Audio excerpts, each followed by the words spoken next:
Test, testing, test, testing of the test.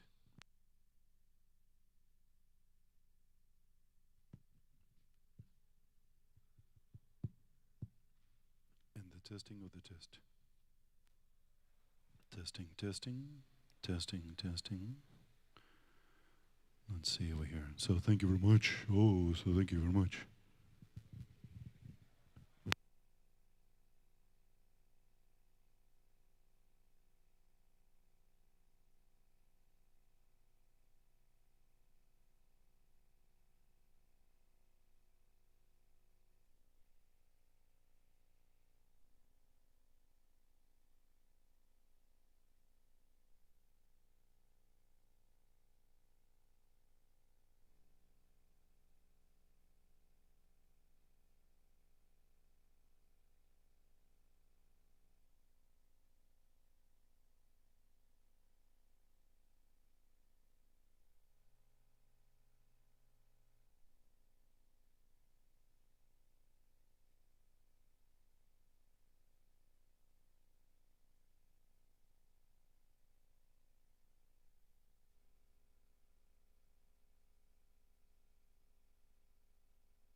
Hello, hello, hello. Thank you guys. Welcome, have a seat. I don't know if you guys realized there was prizes, so if you guys have not filled out one of these, you will not be able to be winning these prizes. We have much better prizes than we have at the end of the day. We have software for the ReSharper people, JetBrains, but right now we have a much bigger one from our new sponsor. So it's Signature. I know we usually have Gravity here, but it's Signature that's going to be helping us with that, and I want you guys to give it up for them, and welcome to BocaJS. Thank you. Thank you for having us. We're very excited to be sponsoring tonight and future events hopefully as well. A little bit about Signature. So we are an IT staffing company. We have been around for about 21 years, and we're headquartered right in Fort Lauderdale. And basically, we specialize in obviously placing IT professionals, and we like to come to events like this, meet people like yourselves, network, learn more about the industry, and yeah, thanks for having us. We're excited to be here. They're about to raffle off, so if you have not signed one of these and you want to come up here, we have a couple of different ones. Come join us. It's a $100 gift card. Nice, give me a minute. Visa gift card. Also, you have a pen? Back there. Back there, yeah.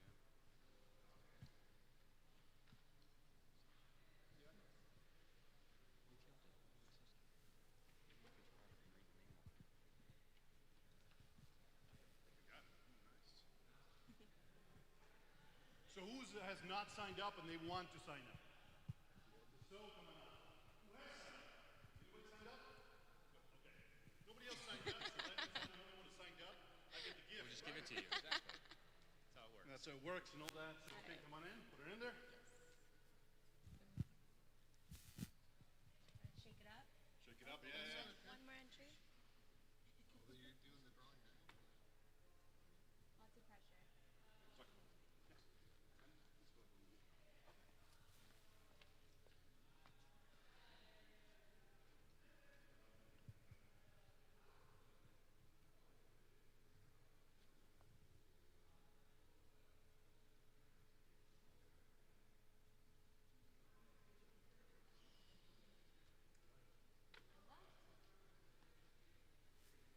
You guys don't know where you are in BocaJS. We try to do this once a month, every single month. We will not, just to warn you guys, be able to do this on January. Normally, when this happens this year, we do it on the first Tuesday of the month. This happens to be like the day after Thanksgiving. Like nobody will show up, and so we would usually cancel January. We will be back in February, and we'll talk more about what happens also in February a little bit later. But just give, yep. You guys ready? No. Shake it.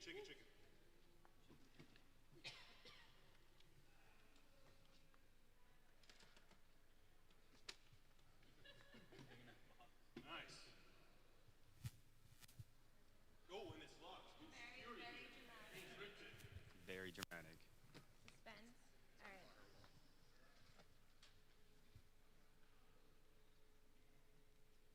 The winner is Simon. Somebody comes here all the time, all wins all the time. He's not allowed.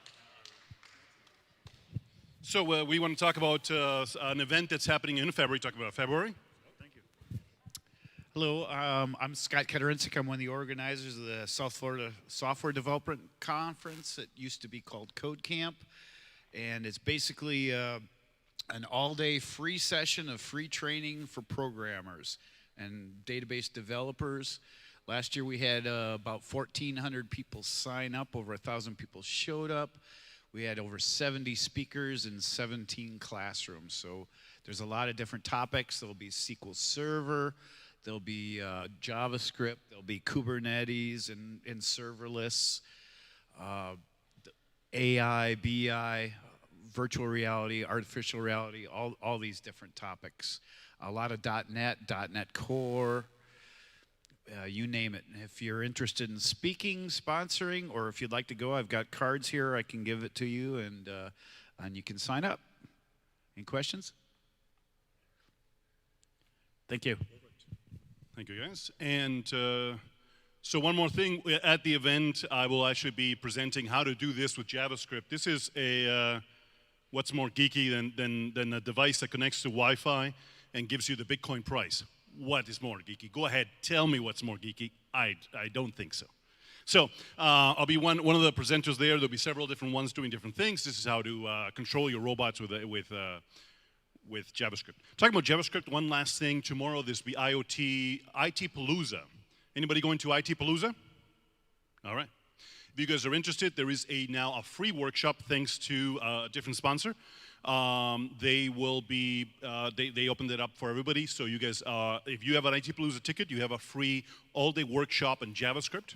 If you simply show up, you will get a URL that you can watch the video later should you not be able to attend the workshop. So just to let you guys know there. I will be one of the people that helps, but I will not be presenting. Jeremy, which is the other organizer, will be the presenting. Talking about presenting, when Alex showed me this, whoa.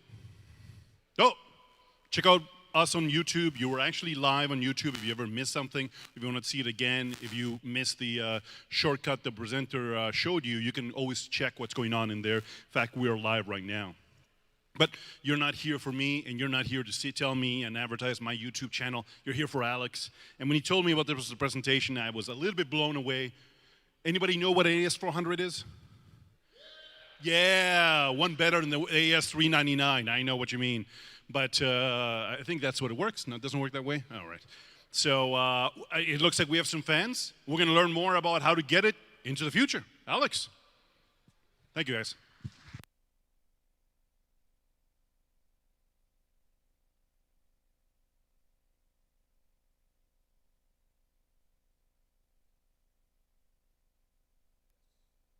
Let me see. Hello. Can you hear me? Hello? All right. Hi, I'm Alex Lokshin. I work for Office Depot. I'm an engineering manager in IT's enterprise architecture group.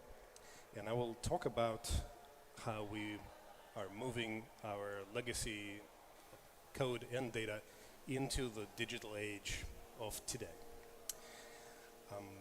Let me switch to my slide deck. That's the wrong slide deck. That's not a slide deck at all. That's massive. All right. So the real title of this session is how we are moving to Kubernetes in 30 years, okay? 30 years? 30 years. So we attempted to move away from AS400 for quite some time. In fact, we made numerous attempts over the years, spent a lot of money, and didn't really move away from it. It's a legacy system that contains a lot of data, contains a lot of business logic. It's a core of our enterprise. And the only challenge that we have with it is its inability to scale. So I have to present this safe harbor statement to you for a reason. Our legal department does not allow me to speak on behalf of the company. That's the reason why I'm wearing this Nginx t-shirt, just to make sure that I distance myself from Office Depot as far as I can. This is not a promise of anything of any kind, so if I presented something that misrepresented the state of affairs, company is not responsible for it. So I've been with Office Depot for some time. I come and go as I please. I joined late 2000, but I was away for a few years. I did work for e-commerce at Office Depot, and I don't anymore. Originally, I'm from Moscow, from Russia. That's where I went to college and worked for the first 3 years of my career. At Office Depot and this other place where I've been for a few years, I did primarily e-commerce development. There was some .NET, classic Microsoft, Java development, Node, and lately Golang. But my original foray into IT was with Borland, Delphi, and Perl. So how does AS400 look like? Well, I pulled one of the images of the Google image search, and this is the system that we are supposed to have in place today. This is the Series 9 machine. In fact, we have 2 of them in production. It's a pretty powerful system, and it's incredibly well fine-tuned over the years, and it behaves really well under load. So why would we want to move away from it? That's a good question. I will get back to that question in a bit later. So this is our IT landscape. We've went through a major transformation in terms of getting our processes automated over the past few years. No new process can be commissioned in production unless it's fully automated. Everything that can be Ansibleized is Ansibleized, terraformed, CloudFormation or not. So we are very proud of the work that has been done over the years. We can recreate our production systems in a pretty short amount of time in case something fails or we need to do disaster recovery. And we do practice GitOps quite a bit. Ansibleized, well, we basically run Ansible as it's a Red Hat product. There's a free version of it. We also run Ansible Tower, which is a commercial tool that allows you to run certain workloads that reads Ansible scripts from GitHub and can replay them. So we do all kinds of things with Ansible, from cloud provisioning to on-prem provisioning, patching, everything is done this way. In fact, our Kubernetes is deployed with an Ansible script. We are currently automating processes that have not been previously automated. It takes some time. There's a lot of legacy things going on. And eventually we will be able to replicate all of our infrastructure this way. We do have, we practice what we call polycloud. We basically have a leg in every commercial cloud provider today. Our biggest footprint is in AWS, but we also have Azure, Google Cloud, and Oracle Cloud fully provisioned. It sounds interesting, but it requires a lot of infrastructure work, network work, and routing, security, and so on. So it took us quite a bit to get everything fully certified.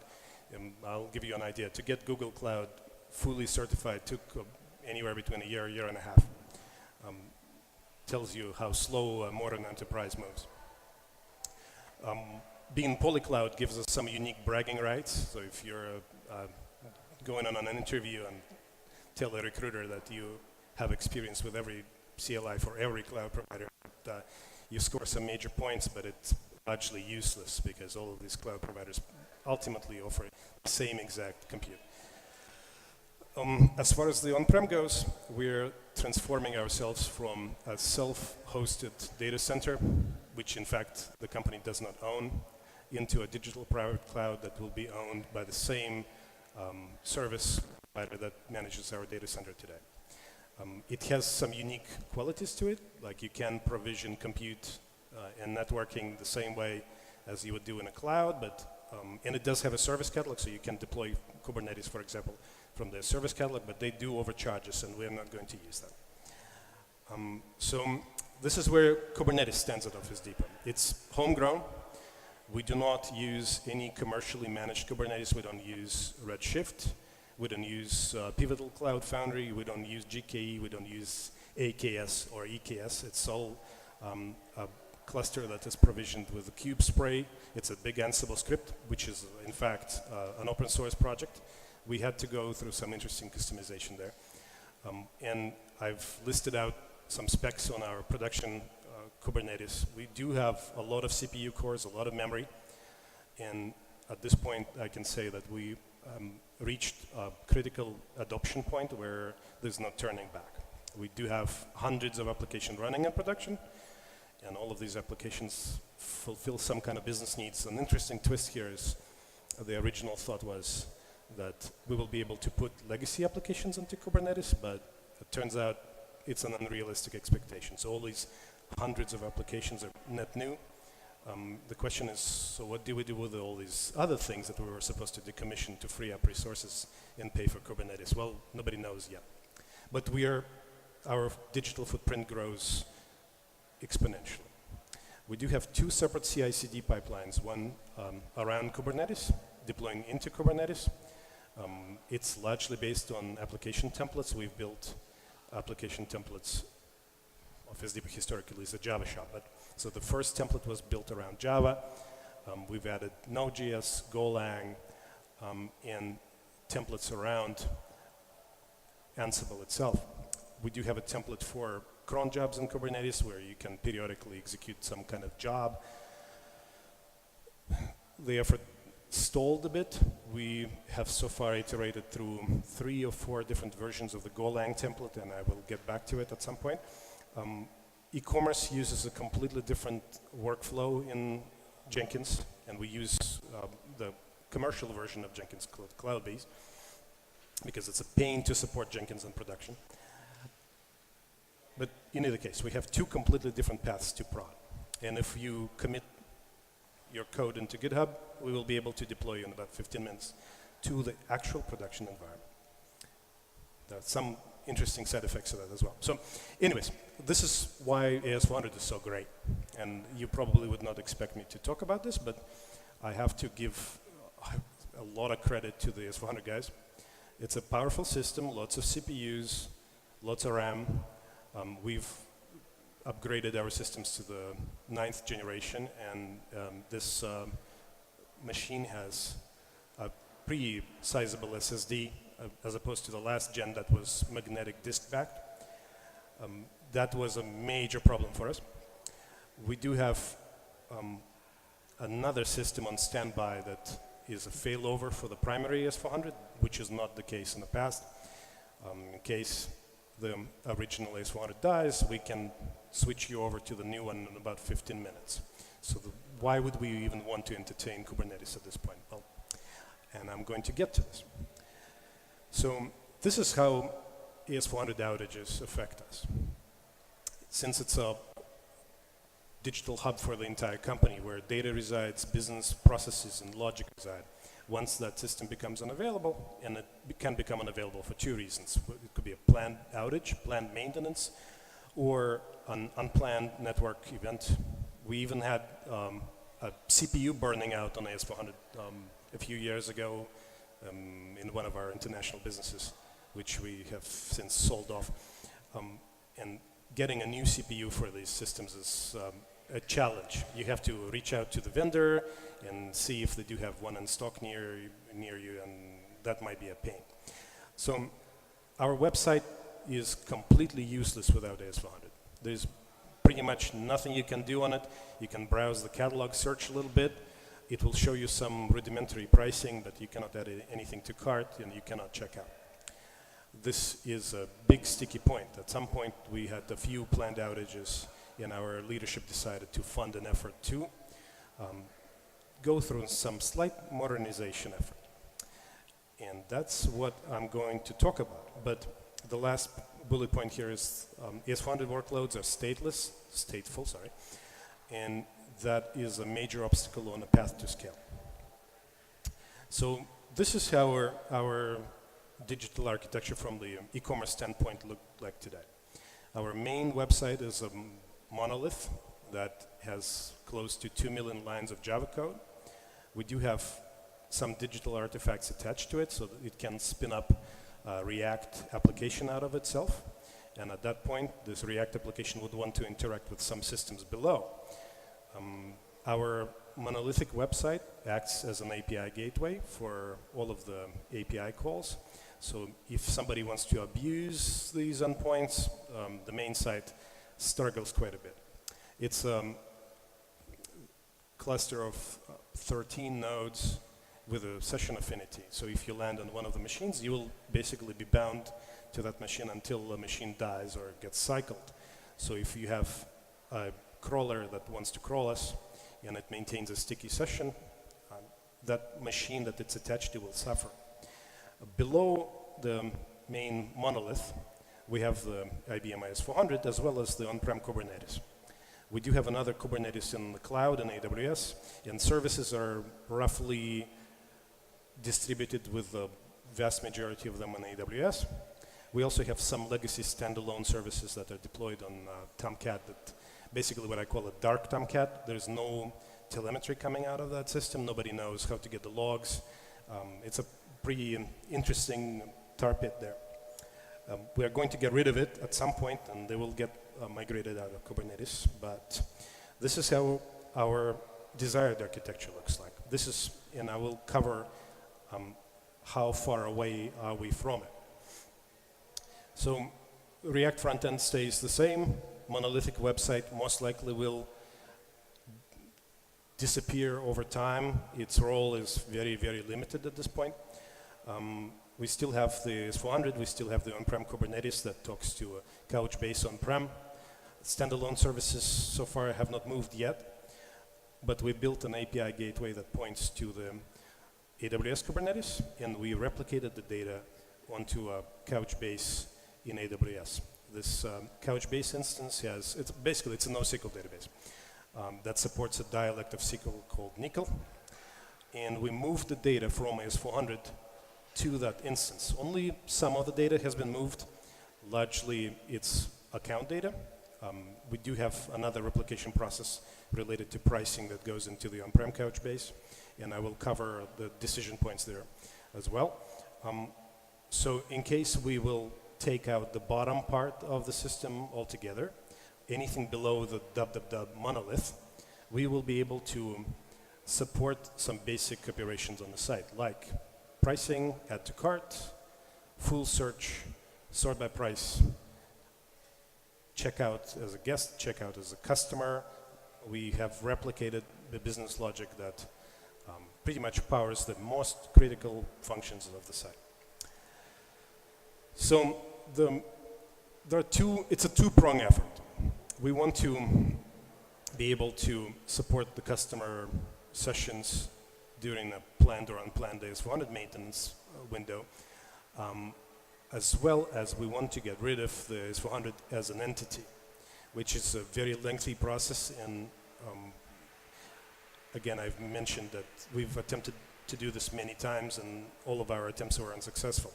This is a great kind of mind booster for me.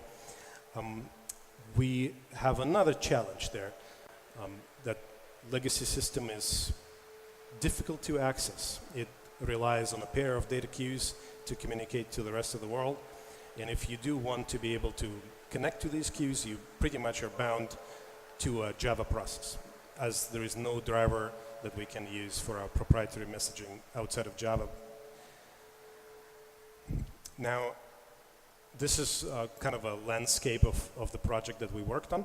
These are all the teams that have been involved. So if I will just start counting heads, it's close to about 100 people that have been involved in some capacity. I'm not going to go through all of the teams, and I know that some people are present in the audience as well. So this is what we've done with the data. We believe that data has to be freed. It's currently confined to a DB2 instance on the 400, and the only way to get it out is to open up a JDBC connection and do some reads. But there's a lot of data, and no one outside of the 400 fully understands how this data is composed. We've moved the data, like for like, from DB2 into Couchbase. Every time there is an update, delete, or insert on the DB2 side, we replicate that event into Couchbase. For that, Kafka infrastructure had to be built, and we developed a Kubernetes operator for Kafka that is deploying Kafka consumers based on partitioning of the topics. We create one topic per table, and this is a pretty cool thing as it is. We use a lot of resources in Kubernetes to do this, and we in fact had a first successful run last night pushing some of the data. It was a long journey and very painful as well. But freeing this data up gives us a very unique advantage. Today, S400 is a PCI connected system. So due to PCI governance, we cannot expose it to the outside world. When we move data out, we remove sensitive information, and now we suddenly can expose it to the rest of the world via the APIs that we're building. So business logic that resides on the S400 is written in RPG. It's a classic language. It's very interesting. It combines typical logic with SQL statements. I've seen it. We have someone in the audience who knows it well. So it was an interesting experience to teach the team to go from the typical Java development to be able to collaborate with the S400 team and learn how to read and replicate RPG code in Java. And then later on, another effort was attempted to replicate the Java code in Golang, and this effort is underway. We've created a bunch of services, and it's a collaborative effort between IT and e-commerce, where IT supplies AS400-like functionality, and e-commerce built GraphQL endpoints that aggregate the data. So somebody told me some time ago that GraphQL is the best thing ever. I've heard people marveling at it because it's apparently easier to use than hire a developer to recompose the data, but we have had nothing but problems with it. And I'm strongly opinionated against it, but at this point it's too late, so we're going to run with it. We've wrapped our proprietary messaging system and deployed another set of services that expose the same contracts that basically allow users or clients that want to connect to the existing legacy system to be able to consume it without using our failover route. So ultimately you get two for the price of one. So the three types of services have been developed. We've developed a set of pricing services that completely substitute the pricing calculation on the AS400, which is a pretty elaborate set of logic. It took the team a while to replicate it, and I am proud to say that the pricing accuracy is at 99.5% at this point, which is incredible. We've developed account services that cover functions like login, logout, get customer default shipping address, and so on. We've developed checkout services, and that is another interesting component of it. So we basically completely replicated, deconstructed the existing e-commerce shopping cart, which is retained in a SQL database as a binary blob. We were able to decompose it and retain it in Couchbase. So we have granular access to the data that resides in the carts, but we also enable order intake, and we can supplement what we call an order replay. When the legacy system is down, we collect the order in Couchbase. Once the legacy system comes back up, we activate this replay function, and orders are being streamed into our existing system of record. As the time goes by, we might be able to replace the AS400 order intake with an Oracle solution or whatever else comes to mind. At this point, there's no decision that has been made yet. So these are the biggest accomplishments. We have pricing completely replicated off the legacy system. We've built an API gateway, and it's not just a vanilla AWS API gateway, it's a custom solution around it. This is also a cost avoidance measure. We did price Apigee, and it turned out to be incredibly expensive for our needs, especially if we consider ourselves to be a fallback solution. So whatever we've built is subject of security team scrutiny, and we're not live with it yet, but we're underway at this point. I get some dirty looks from the audience. Yes, we're very close, that's true. We've done something very interesting. We've analyzed data dependencies. Now we can tell what piece of data from which table is used on the site. And we have had a major problem going through the year because nobody knew how data is actually used on the site. And that is a very interesting effort. We've finally documented these dependencies. In a normal environment, you would document these things up front. We've done it after the fact, after 20 years of front-end and back-end development. We've built, and by we, I say the commerce arm of this project, built a React cart and checkout experience that is a duplicate or parallel to the existing checkout and cart. This is a first Kafka project for us, and we've kind of experimented with Kubernetes aware and Kubernetes managing applications. So by aware, I can say, and I'll get to this later. So there are some limitations in our solution. Data replication is largely unidirectional. We replicate from DB2 into Couchbase, but we don't really allow our customers to set up account in Couchbase and replicate them back unless they're guest accounts. We cannot allow our customers change the shipping address and replicate it back, and so It's a challenge that we plan on overcoming in the coming months.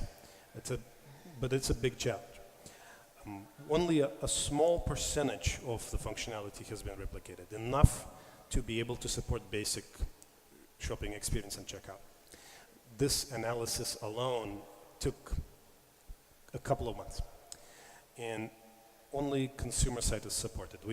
A large portion of our revenue comes from the business side, and that is not activated yet. This work is underway.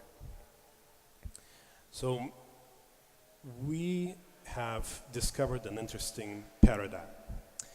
For most part, microservices that we build are completely unaware of Kubernetes. They just live in Kubernetes and they feel like they're at home on some virtual machine. They can as well run on someone's laptop or on a VM. So what we've attempted to do, we attempted to take advantage of Kubernetes as the digital platform as a whole. So we can examine the state of Kubernetes. We can change the state of Kubernetes through a variety of means. Like we mess with config maps, for example. The config map retains the state of the underlying AS400, and that's the data that we convey to our e-commerce counterparts instead of going to the live system, checking every time. So we basically decoupled the two. We also, in our Kafka experience, manage the state of Kubernetes automatically deploying consumers and scaling up and down based on partitioning of topics.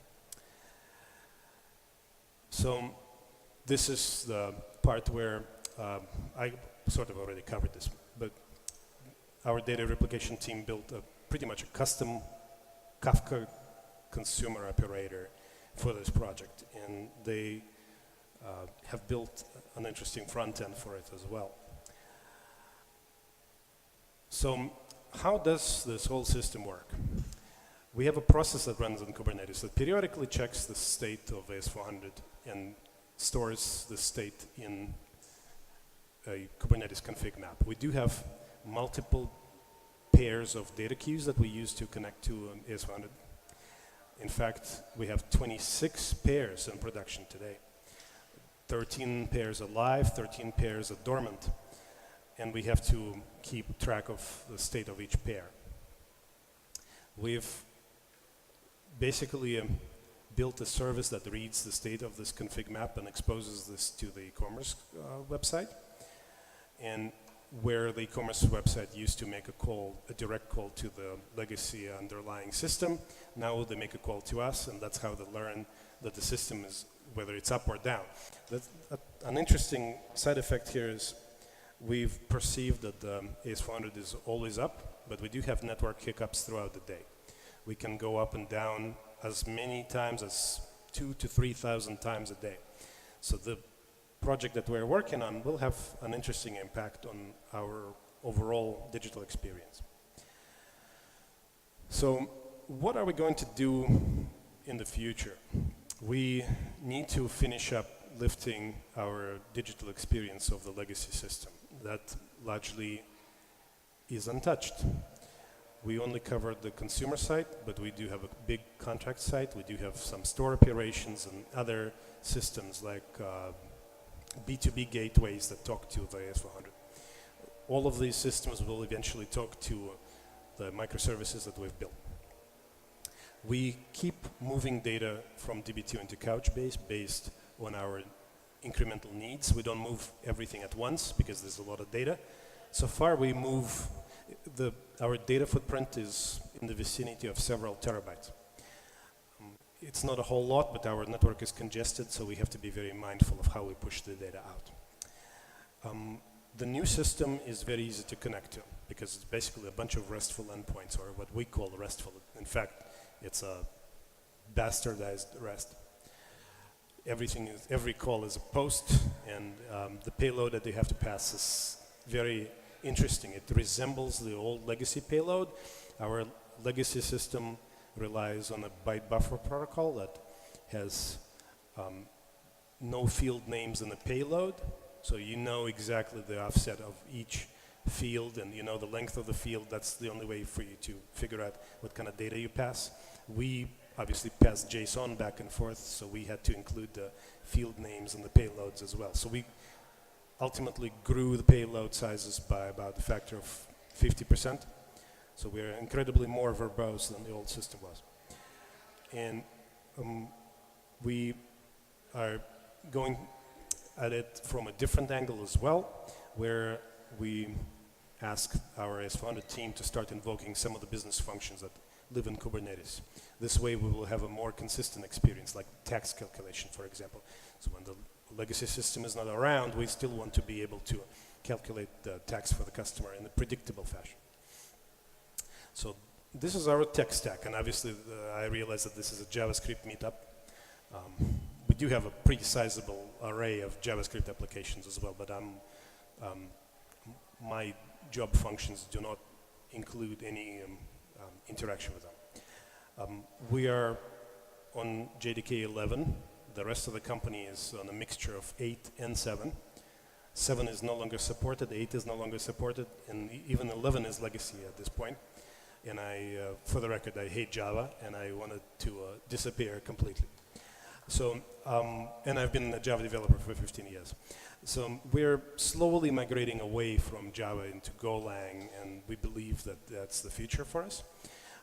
For observability and telemetry, we use Datadog, Prometheus, and Grafana. We also have a lot of other tools that have been inherited from other systems, and there's a lot of conversations about switching from Datadog onto the other providers. We do have some interesting kind of conversations on the sideways on how we want to unify all of the monitoring tools across the board, but it did not happen yet. Our Kubernetes uses an Nginx-based open source ingress controller. There are other options. Some people would prefer to use like EST or Knative. We believe that Nginx is a pretty decent fit for us. We're very comfortable with it, but it's becoming obsolete. But it can take the load pretty well. Couchbase, at this point we're on version 6, and it's a decent NoSQL database, but for our use case it's not a good fit. We would probably be in a better place with like a CockroachDB or even MySQL. At this point it's too late to make any changes, so we're going to roll with it. We have some Microsoft SQL footprint for some of the product data that we tap into, as well as the legacy cards. We use DynamoDB and AWS to store JWT or JOT tokens, so we can revoke tokens that have been compromised. This is a very interesting conversation point as well, but I'm not going to get too deep into it. We use K6. It's a free JavaScript-based load testing tool, and I know that there's someone in the audience tonight who played extensively with it. It has replaced JMeter for us, and it works really well. It can be scripted out, produces decent results, and we run K6 in Kubernetes itself. So basically, our load testing experience is as close to our code as it gets. We can also run it as a part of our CI/CD pipeline. So CI/CD at this point supports both K6 and JMeter. We use RunScope for API functional testing. The tool has been since acquired by BlazeMeter, but it allows you to set up pretty elaborate API functional tests. In a sense, it's like Postman on steroids. You can import a Postman collection and it will run the same thing in the cloud. It does support on-prem agents, so you can route your calls into your on-prem systems. It works really well. It took about 6 months to get the license going, and we are very slow and bureaucratic. We use Twistlog for Kubernetes security. I'm not going to talk a lot about this. One thing I can tell you is that Twistlog has been acquired by Palo Alto Networks, and they've been compromised last week. It's kind of entertaining. Now, I'm kind of 2/3 into this presentation, right? And there are 640 slides total. There are key takeaways, right? I want to get to this before I will give you some JavaScript candy. So one thing that I definitely learned from this is you have to produce systems diagrams. You have to figure out how your system would look like, even from the firewall standpoint. Unless you can do this kind of thing, all of your designs are a waste.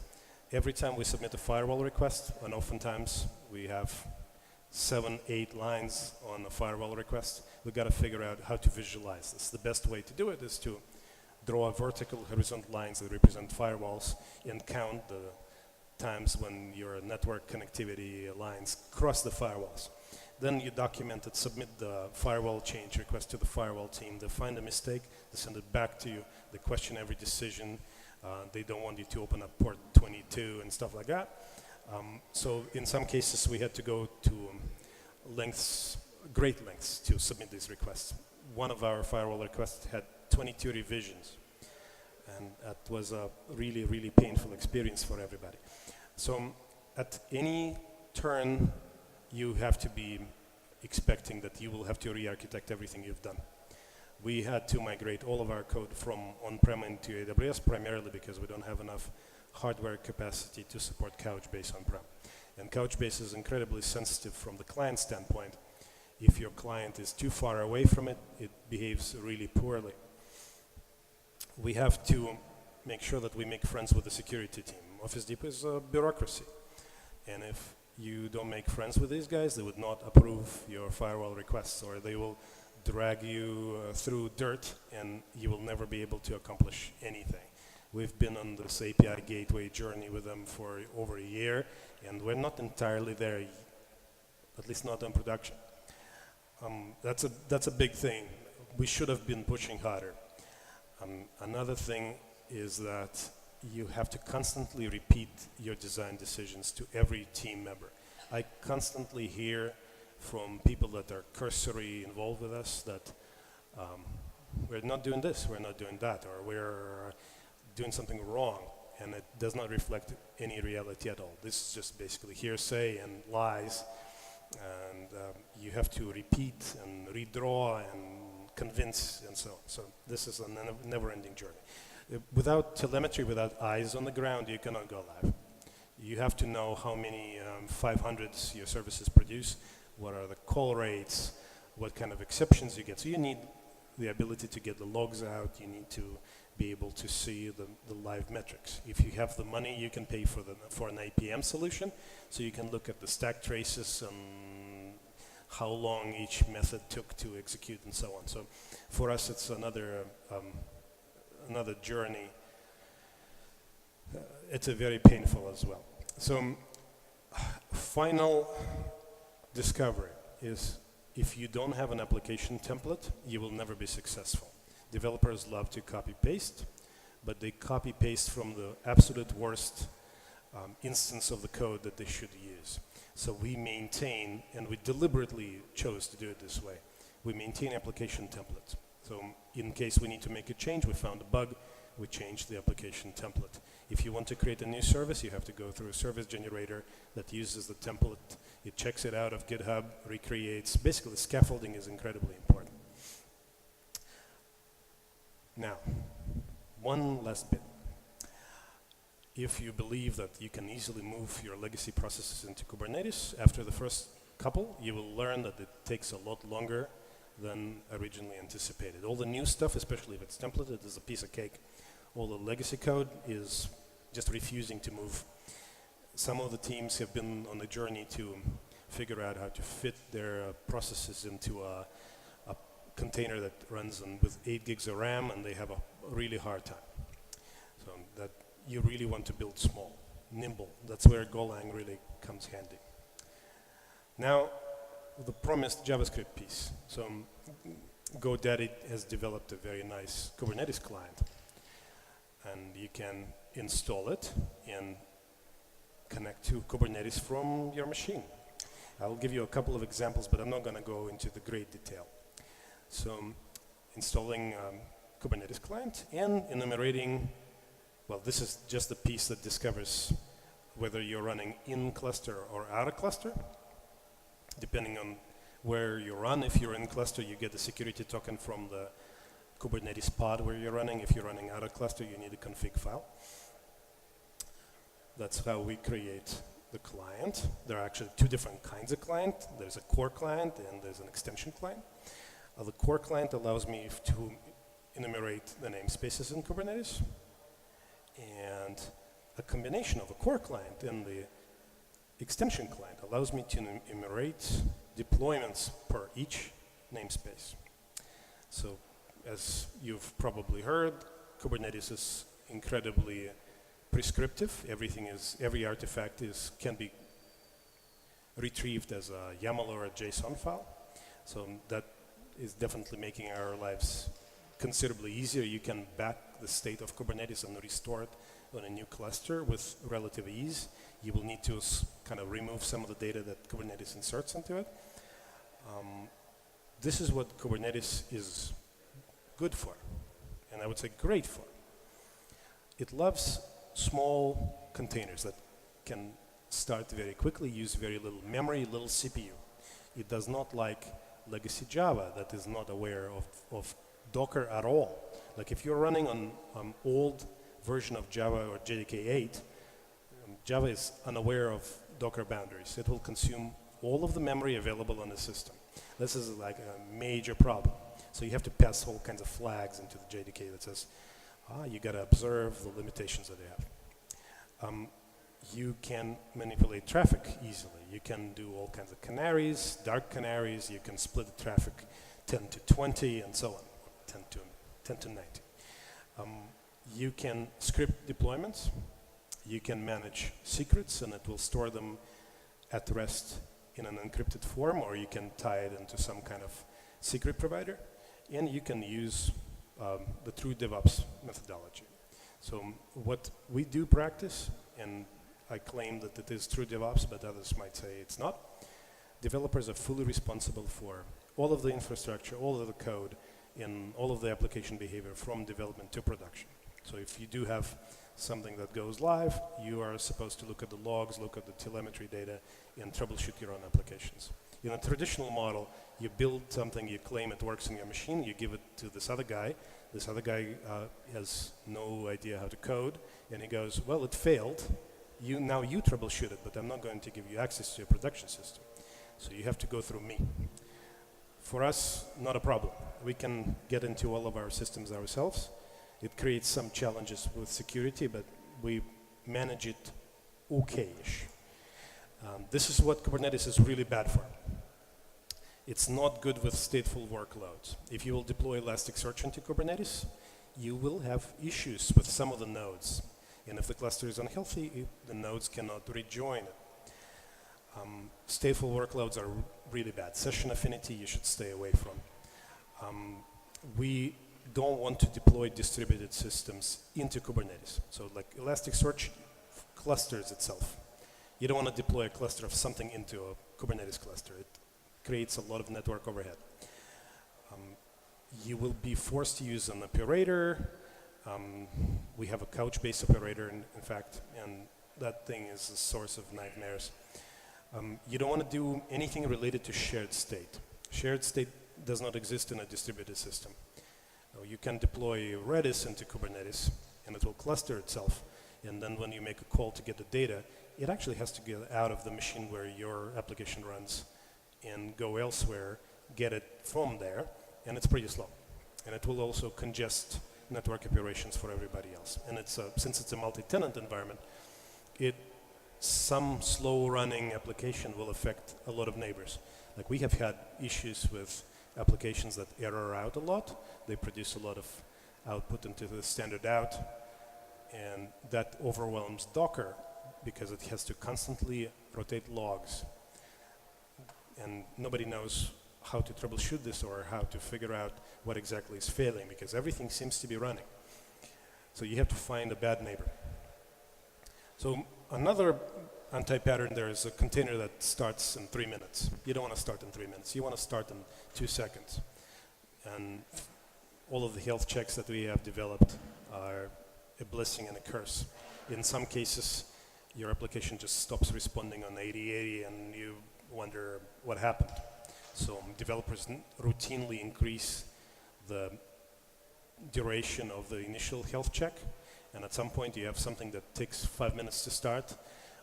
You lose the node in Kubernetes, that thing gets rescheduled, and for 5 minutes you don't have anything responding, or your applications crash under load, they start cycling, and they all take 5 minutes to restart, and you don't have anything at all, even though you have 20 copies of it.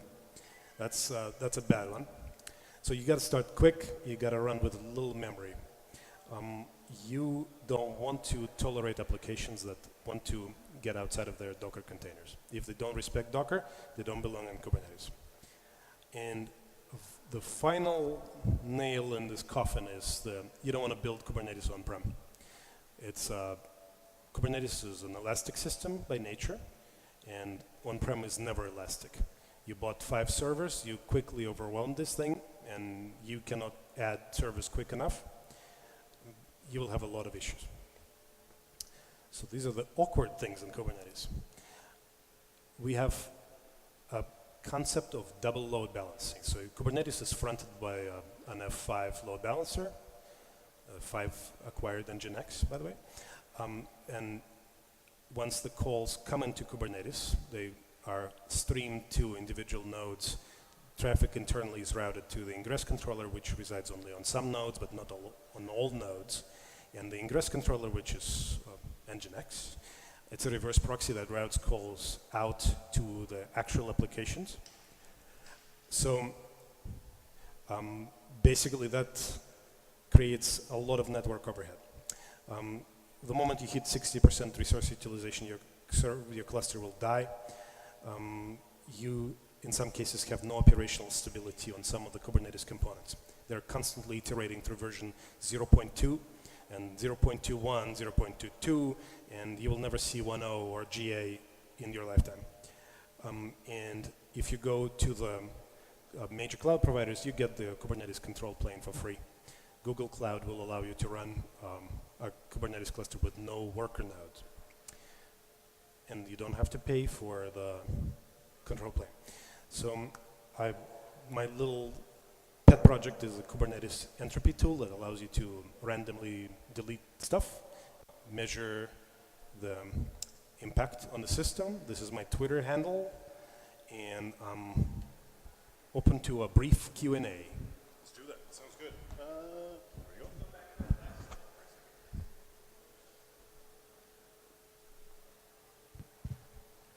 I don't do a lot of open source, but when I do But it, when he does, it's a good one. So first of all, thank you, Alex. There you go, guys.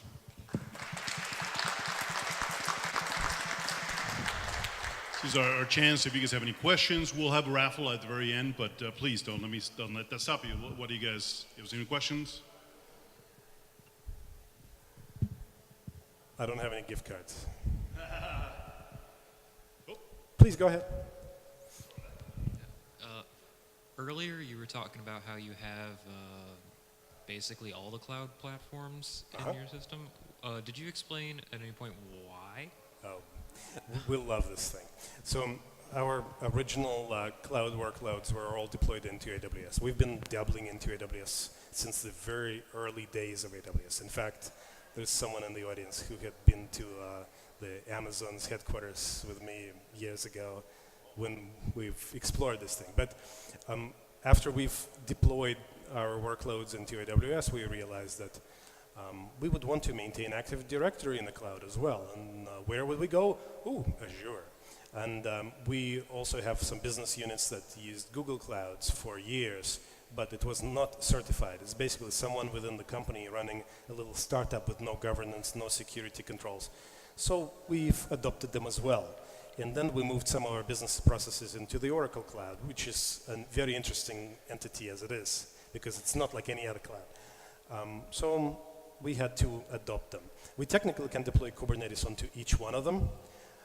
We're a little slow. We have a team that's dedicated to Kubernetes maintenance, and at some point they'll get to it. We're comfortable with the majority of the workloads in AWS. Our CEO refuses to say Amazon, but I'm not officially representing the company here, and I'm allowed to say it. I personally prefer Google Cloud because it's a little cheaper and it's a little more manageable. Azure is more consistent than AWS. AWS is the first foray into this kind of world. And it has a lot of inconsistencies. Even today, they're still struggling with a difference in experience when you go through the console today. Like you go into the S3 or you go into the EC2, they would look like they've been developed by different teams, and in fact they were.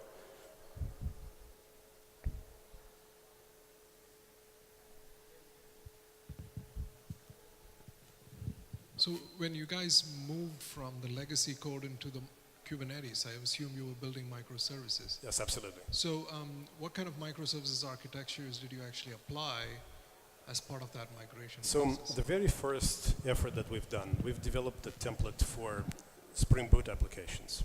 This was an easy choice because the vast majority of the developers that we have are Spring developers. It's a wasteful beast, okay? A typical Spring Boot application runs an embedded Tomcat, and it cannot run comfortably, even on JDK 11, with less than 1 gigabyte of memory. So this thing it's a total nightmare. If you run on JDK 8, you need 2 gigabytes of memory. At JDK 11, well, after 9, you technically compress strings, so it can be a little less wasteful. We're trying to answer this with a more efficient platform, but our original template included circuit breaking and couch-based connectivity and some of the patterns that we've learned over the years, configuration related. But anything that's developed in a vacuum that is basically you have like a theoretical architect that sits there going, I'm going to do this. And then when it enters practice, it's completely useless. You have to organically grow. And one thing I can tell you is if you build a microservice mesh, you don't want any shared components. If you feel like, oh, this is something that I can share with all this other code, the moment you change it, you lose ownership of it. The guy that turned it into a jar file left the company, and now no one wants to touch it. And on top of that, if somebody decides to change it, you break all 400 microservices that you've got. So microservices really should contain their own code. So Go is perfect for this because everything is version based on the Git commit. So you know what code that you have, and on top of that, you do have all the source code available to you. So if you do vendor on your Go microservices, you actually have a copy of the source code that came from all the dependencies. With Java, that's not the case. It's similar to Node in that sense because it basically picks up all the source code for everything that you've referenced. The only reason we didn't go with Node is because it's single-threaded. Go is as threaded, even better threaded than Java. Since you're an e-commerce application, correct? Do you use any microservices patterns like Saga patterns and those kind of things to resolve the issue with transaction boundaries and distributed transactions? We don't observe any of this at all. Okay.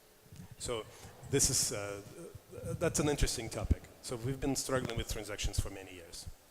In fact, Spring was introduced to replace CJBs in our code base, primarily to maintain transactions. No one understands them and no one uses them. We basically maintain transactions programmatically. So and in fact, I'm going to kind of let this secret out. We really don't. So that's not something that is happening today. If you want to be consistent, you have to explicitly describe what you're trying to do. And that's where we stand. We do have many different teams that build microservices. In fact, well, so these 400 microservices have been built by easily 20 teams. And they all represent all areas of our digital business. So we have all transportation and finance and whatnot. They all have unique needs. We have a Scala microservice that's not really a microservice at all. We have a bunch of Python microservices that don't scale, and so on. So, keep the code together. Like, you have to have full control over the code that you use. You cannot delegate any of it out to anybody else. Like, you cannot depend on some shared library developed by somebody else, unless you can completely clone it out during the build phase.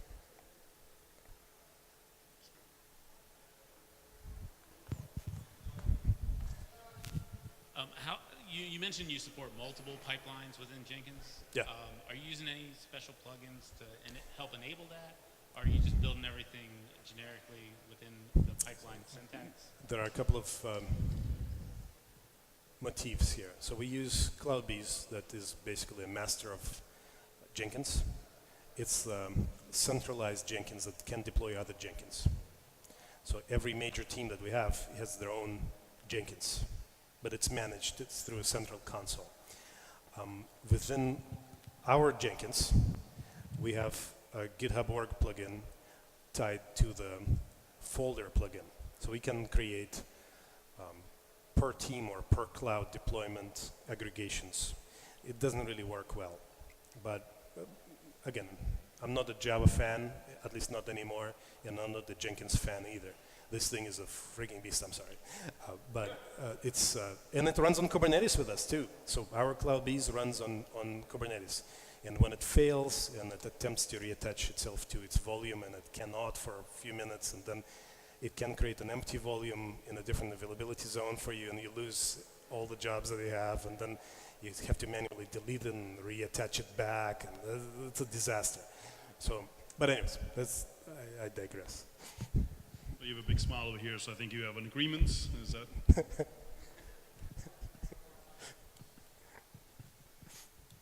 Hi, I'm in QA, so just wanted to understand if, let's say there's 5 microservices that's interacting, and the transaction goes through a couple of them, right? And then it fails. So how do you handle the rollbacks? So we don't roll back anything at all, but we support correlation IDs. Okay. And at least we can, to a reasonable extent, figure out where the failure has occurred. Correlation IDs do not extend all the way to our client. So when the call comes through an Nginx ingress controller, we have a request ID header inserted and we pass it through. So we can at least figure out where this thing, if it's chained. We do have some chains that are like 3 deep, and some of the services are used frequently from other services. But we are trying to avoid this because it's going to become very difficult to troubleshoot and maintain. Doesn't that leave a lot of orphan records? If I go through one transaction and let's say it's a commit, and then I go to a next transaction and it commits, and then it fails after that on the third transaction, right? So we don't. How do we? This is an interesting topic. So those of us, and I only represent one of the teams, that need transactions can figure out whatever they want, right? We do not need them, and we did not even explore this possibility. We don't use Microsoft SQL or an Oracle 11g as our database of record. We use Couchbase, which is eventually consistent. So if you enter this work stream and you need to roll back, you have to programmatically start writing backouts.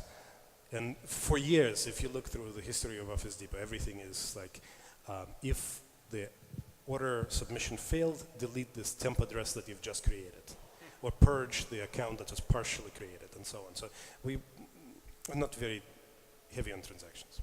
We're not a financial institution, so we don't need to reconcile some of these things. And as far as I might follow up with our AS400 expert in the audience later.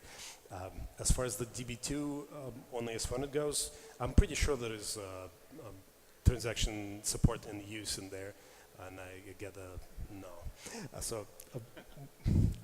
Let's assume that we're simpletons, okay?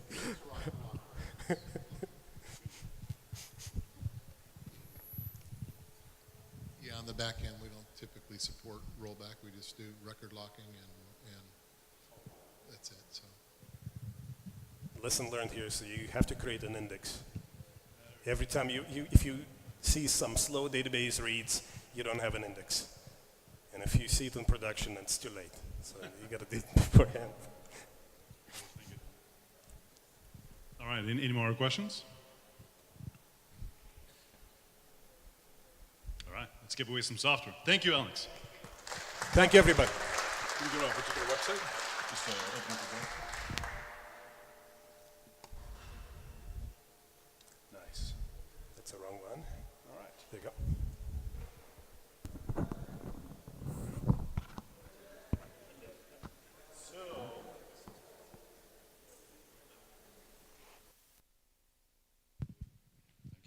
Oh, yes. Did you like it? Let's see if we have internet. Do we have internet? Didn't I press enter?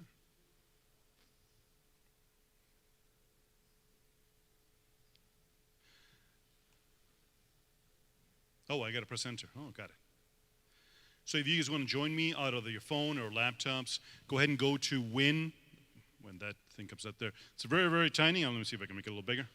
win.bocajs.org. Just go on your phone. You can use every one of your phones. You can use a laptop, whatever you'd like. And the moment you do, you should get a number.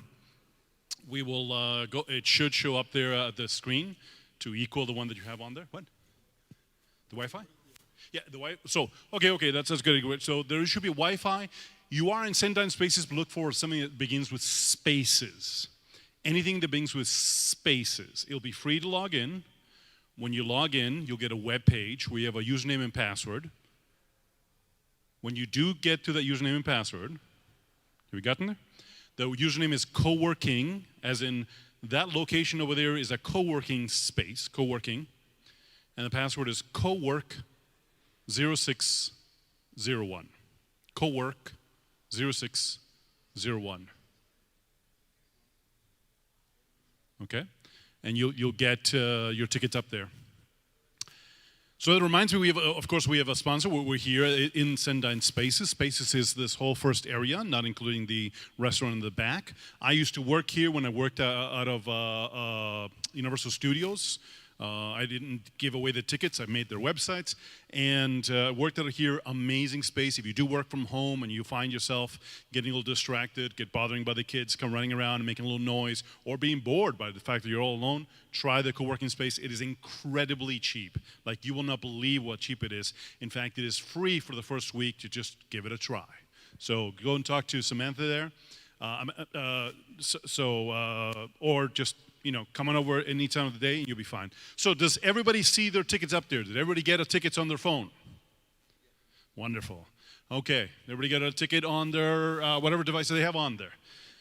Whoop, I didn't get a ticket. More importantly, a ticket, I didn't get the big button that says winner. Hold on.